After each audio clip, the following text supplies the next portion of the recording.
بسم الله الرحمن الرحيم. فيديو النهارده يا جماعه اللي هكلمكم فيه هو عن حاجه مهمه جدا، ويمكن اتكلمنا فيها في اكتر من فيديو واثنين وثلاثه وعشره، وقلنا يا جماعه اللي احنا ما نروحش لاي حد قليل الخبره ويكون عديم الضمير. طبعا النهارده جالي بايك موديل 22. البايك يا جماعه متغير فيه اجزاء كتيره جدا داخل المحرك، زائد لان المحرك اتفك بسبب تغيير قطع الغيار اللي هي متغيره، وبعد كل ده المشكله طبعا ما اتحلتش. طيب يعني انا عايز ان طبعا انتوا عارفين ان انا ما بذكرش اسماء ولا بغلط في حد ولا بجيب اسماء حد، لكن يا جماعه بفيديو النهارده ان شاء الله هوضح ليكم تاني وتالت وعشرة لحد ما كلنا ناخد بالنا من الموضوع ده.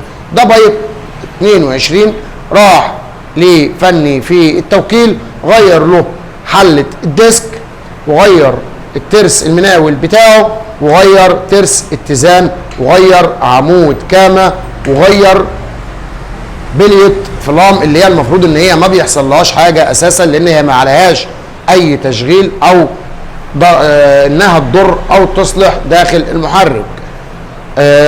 طبعا غير له كتينة، زائد لان هو فك الموتور. امسك الموبايل. فك الموتور من الداخل. وبعد كل يا جماعه حاجات اللي اتغيرت دي، وصاحب البايك صرف حوالي 2500 او 3000 على البايك، ما في المشكله بتاعته اللي هو رايح عليها من الاساس ما اتحلتش. طبعا احنا قلنا قبل كده في كام فيديو يا جماعه يا ريت اللي احنا ما نغيرش اجزاء المحرك من الداخل، الاجزاء دي بتتظبط يا جماعه ما بتتغيرش.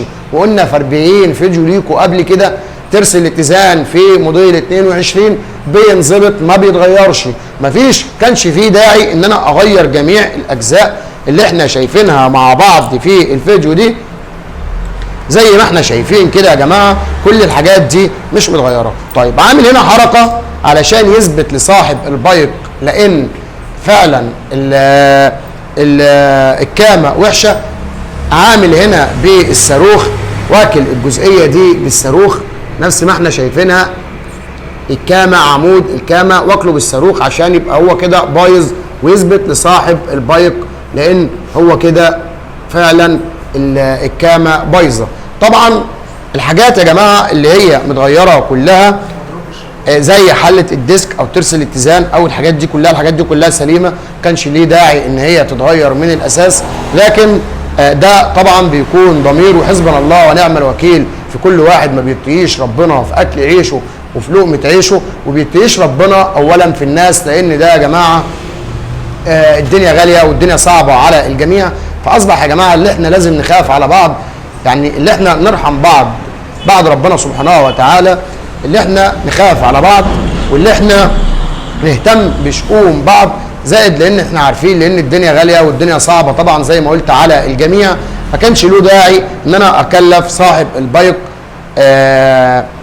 الحاجات دي كلها وادخله في الاجزاء دي، زائد لانه هو بيقول لي ولم لي حاجات قديمه والحاجه دي مش بتاعتي. فعلا يا جماعه البتاعه دي جريدة الكاتينا فعلا مش بتاعته، دي بتاعت باينيلي، دي ما تعرفش حاجه عن الموتوسيكل بلسر 180. الحاجات برضو الله اعلى واعلم عشان بس ما اظلمش، لكن هي دي الحاجه الوحيده اللي مش بتاعت بلسر 180.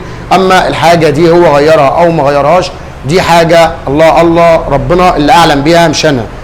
لكن الاجزاء يا جماعه المتغيره في الديسك والحاجات اللي متغيره دي كلها يا جماعه الحاجات دي شغاله ما فيهاش اي مشكله ان انا اغيرها او اعملها. طيب كلامي لاغلب الفنيين، طبعا يا جماعه الفنيين كلهم على دماغي، ومنهم الناس المحترمه كتير جدا وكله على دماغي زي ما قلت، لكن يا جماعه يا ريت اللي احنا نخاف على بعض، اللي احنا نتقي ربنا في بعض، لان بالنظام ده كده بجد مفيش ضمير ولا اي شعور بغلو والاسعار والدنيا. طبعا الحاجه غاليه جدا يا جماعه. هنتكلم معانا برضو الباش مهندس اللي جه نورني، وان شاء الله هنعمل فيكم فيديو تاني بعد ما نفك المحرك، لان المحرك يا جماعه لو نسمع صوته المحرك كله فيه اهتزاز جامد جدا، ودي المشكله والصوت اللي كان رايح بيه للفني. نبص هنا مع بعض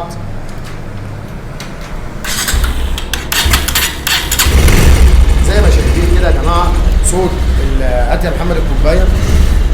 نبص هنا مع بعض يا جماعه ونحط الكوبايه على مجموعه التانك علشان نشوف المكنه بالفعل زي ما احنا شايفين كده يا جماعه.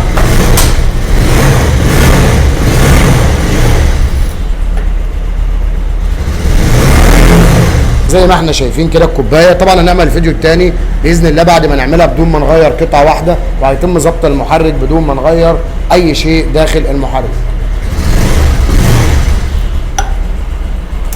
اتفضل بدون ذكر اسماء معلش. ايه اللي حصل معاك؟ السلام عليكم ورحمة الله. والله المشكلة كان عندي مشكلة في الموتوسيكل، ان هو كان فيه اهتزاز بسيط، زائد كان فيه ونة في الموتور. فانا طبعا يعني اول حاجة بفكر فيها ان انا اروح للتوكيل، فسألت على التوكيل، قالوا لي في توكيل في المنطقة عندنا هناك في النزهة في عين شمس. ما خونتش حد، رحت على طول. السلام عليكم، في مشكلة عندي في الموتوسيكل، هزة في بعد 100 او بعد 80 مع صوت في الموتور. فالراجل مشكورا قال لي طيب هنجرب الموتوسيكل، وجرب الموتوسيكل وقال لي المشكلة في ترس الاتزان. قلت له مفيش مشكلة، غير ترس الاتزان. غير ترس الاتزان، جاي بيغيره. كان في 2 فنيين. الفني الاولاني كان شغال في البايكات البوكسر، التاني كان متاخر شويه اللي هو شغال في 180. فبعد ما جه طبعا كان الاولاني ركب الترس الاتزان والصوت جرب وجه الصوت زي ما هو. فقلت له لا الصوت زي ما هو، مفيش تغيير في الموتوسيكل. فراح التاني جه بص على الموتوسيكل اللي هو اللي شغال في 180، قال لي انا عرفت العيب فين خلاص. فتح نزل الزيت تاني وركن البايك لحد ما برد، ونزل الزيت وفتح وش الزيت. قال لي العيب في الحله بتاعت الديسك. فمسكها وهزها، قال لي هي كده بتتهز، دي المشكله بتاعت الموتوسيكل. قلت له تمام مفيش مشكله، هي دي شايف دي المشكله؟ قال لي اه. قلت له طب الترس الاتزان ده ايه رايك فيه؟ القديم، وريته القديم. قال لا ما فيهوش حاجه. راح ركب شال الترس الجديد وركب الترس القديم وركب لي الحله. تمام. بعديها وهو بيربط بيشد الكتينه، قال لي الكتينه ما بتشد وبترخي تاني، فانا هشيل الكتينه القديمه واجيب كتينه جديده. قلت له شايف ان ده صح؟ قال لي اه ده صح. راح واخد قال لي هات كتينه جديده، وفعلا فك الوش من فوق